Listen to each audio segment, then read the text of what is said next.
We have to find a solution. That's not an excuse, Mr. Chair. Dahil sobrang congested na. For the meantime, you have to do something about it. Otherwise, Mr. Chair, mga inutil silang lahat doon. Sa kasamaang palad po, yun po yung panahon ni former DG Bantag. Nakita nyo naman po ang nangyari doon at pumutok po siya sa Persilapid case kung ano-ano pong nangyari dyan. May nagpapasok ng beer in can na 7,500 na ang kada isang beer 1,000. Tapos kung magpasok ng alak, 15,000. Tapos kung Johnny Walker Blue yan, mga 25,000. So yun po ang sinaluko na problema. Excuse me, General Katapang, Mr. Chair, hindi ko po kailangan ng detalye. Sabi po ninyo, ang tanong po, ito po bang septic tanks within the Opo, within po. law ng building Opo, or within within the compound? within the 10-hectare compound po, Your Honor. Okay, Mr. Chair, 8 lang yung septic tanks, di po ba? Opo, Your Honor. Mr. Chair, with all due respect, ako po ay civil engineer. At masyado po tayong nababagalan na 8 lamang septic tanks, hindi pa ma-inspect. Ano po? So, with respect to General Katapang, sir, Mr. Chair, masyadong mabagal po ang NBP. And base po dito sa inyong data, you have 30,701 PDLs. Tama po? Sa NBP. Opo, opo. And the capacity is 6,435 PDLs only.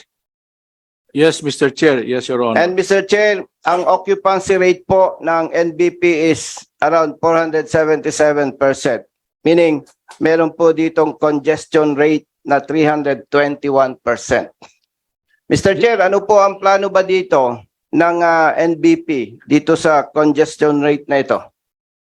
Mr. Chair, Your Honor, ang intention po talaga is ilipat na po sila alisin na po, isara na po ang New Bilibid Prison maximum, medium, and minimum at ilipat po sila sa mga regional prison and penal farm na available at hopefully by 2028 po sarado na po ang ating New Bilibid Prison when it comes to the maximum, minimum, and medium security compound. So nabanggit po ninyo, by the way, meron na po kayong budget approved previous year para sa capital outlay, construction of buildings and facilities. Tama po ba, Mr. Chair? 200 million, sir, for this year. 200 million po, Mr. Chair, Your Honor, for this year. Okay, thank you. More or less, ilan po na PDLs ang mako-occupy ng buildings na doon sa na-approve na budget for the additional facilities? Kasi nga po, iniwasan na yung congestion rate. Ang kaya lang po niyan, mga 500 to 600 po. Kasi isang building po, nagkahalaga ng 150 million. Ilan po ang ma-occupy nun? Mga 500 po to 600 PDL dun sa allocated na 200 million. 200 million. Anyway, magko-compute pa ako by per capita. Ano po? So, Mr. Chair, yun lamang po at yung ibang mga honorable colleagues ay medyo iba na yung tingin sa akin. No? At masyado na yung mahaba na itanong ko. I-reiterate ko lang po, Mr. Chair, if I may, dapat po sana i-priority ng NBP ang budget nila for the procurement of CCTV. Yun lamang po, Mr. Chair, and thank you very much po sa ating... Thank you so much, Congressman Busita, and the Chair would like to recognize Congressman Arnie Puentebella Yes, for his interpellation. yes, thank you, Chairman, for the opportunity. Didirect ko lang yung question ko kay Director General Katapang.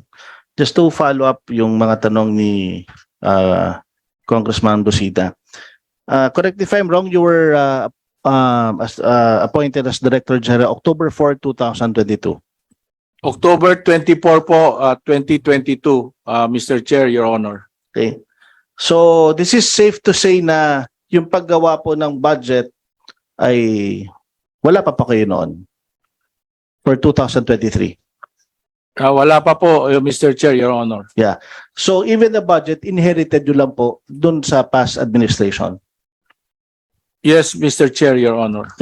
So, ano rin po ba yung mga na-inherit nyo na mga problema nung pumasok po kayo sa Bucor? Hindi naman sa minamalit ko po yung ating kakayahan na na-inherit ko. Unang-una po talaga congested, pangalawa yung ating mga tao po hindi prepared to become uniform personnel kasi pinasa yung batas 2013, lumabas yung IRR ng 2019. Sa kasamaang palad po, yun po yung panahon ni former DG Bantag. Nakita nyo naman po ang nangyari doon at pumutok po siya sa Persilapid case. Kaya nung pumasok po ako, sinaluko po lahat yung problema at hinarap ko po lahat ng problema dyan sa Bucor. Unang-una, yung moral po ng mga tao kasi nung pumasok po si DG Bantag, tinanggal niya po lahat ng mga key position, lahat ng mga tiga Bucor na nag-occupy ng key position, nagdala po siya ng sarili niyang entourage. Yung pong nangyari, sila po nagpatakbo ng Bucor at nagkita nyo ng kung ano-ano pong nangyari dyan. May nagpapasok ng beer in can na 7,500 na ang kada isang beer 1,000. Tapos kung magpasok ng alak, 15,000. Tapos kung Johnny Walker Blue yan, mga 25,000. So yun po ang sinaluko na problema. So then of course yung attitude, yung culture ng mga tao po dyan babaguhin natin dahil culture of negligence, culture of walang pakialaman, culture of wag kang makikialam dito sa dilihensya ko. So parang sa anin ko na rin. And then yun po ang pinipilit kong baguhin na ugali. Kasi kahit po pag bigyan nyo kami magagandang tulungan, pero kung wala namang values yung mga tao, tuloy-tuloy pa rin yung magiging kultura po dyan. Yun po ang gusto kong baguhin, kultura. And then of course, binigyan nga po kami ng mga tao, panay private po. Wala po akong command. Ang officers ko dyan, 100 mahigit, no? Pag nag-command ako, hindi katulad sa AFP, pag nag-command ako sa taas, bababayan hanggang sa platoon, hindi ko na kailangan i-supervise. Pag ako nag-command dito, ako na nag-utos, ako pa magbabantay na ma-implement, sisiguraduhin ko.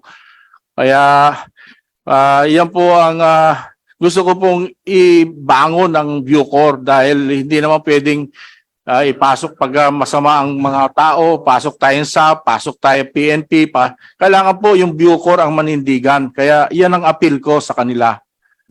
Mr. Chair, I just noticed na ilang oras na po tayo nag-uusap dito, nag-iimbestiga, nagtatanong, puro isinisisi dahil sa congested, populated, kaya nangyayari itong mga nakatakas, kaya sa labas natutulog, and all these problems. So, ang tanong lang natin diyan ngayon, Mr. Chair, anong solusyon? Wala tayong solusyon kasi napakadami hanggat hindi pa nalilipat, hanggat di pa nakapag-construct ng kulungan sa ibang lugar. So paulit-ulit ho natin, Mr. Chair, makikita itong problema. May mawawala, bukas makalawa, may mamatay, patuloy ang kalakaran, mga baril, may riot kasi congested. So wala po tayo, Mr. Chair, solusyon. So ituturo na naman ang gobyerno. Ituturo, mapapagalitan ng gobyerno kasi hindi nagbibigay ng budget. Alam naman natin na hindi naman ganun kayaman po ang gobyerno. So ano pong solusyon dyan? Yun lang po sa akin, Mr. Chair, na we have to find a solution. That's not an excuse, Mr. Chair, dahil sobrang congested na. For the meantime, you have to do something about it. Otherwise, Mr. Chair, mga inutil silang lahat doon. Di ho ba? That's all, Mr. Chair.